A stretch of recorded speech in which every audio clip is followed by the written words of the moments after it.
Hello everybody, welcome back. Today as well we have got to another video. In this video I'll show you how you can create account on OkCupid. But before that, please do make sure to like our video, subscribe our channel, and yes, without any further delay, let's get into it.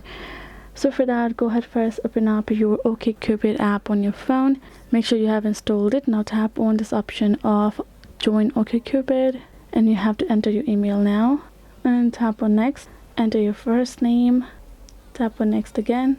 Enable location service, allow while using app, tap on next again, enter your birth date, tap on next again, create a password for yourself, sign up,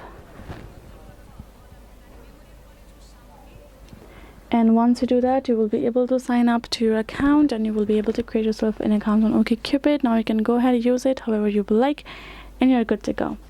So that is how you can do it. Hope this video was helpful to y'all. Thank you so much for watching, and yes, I'll see you guys in our next video.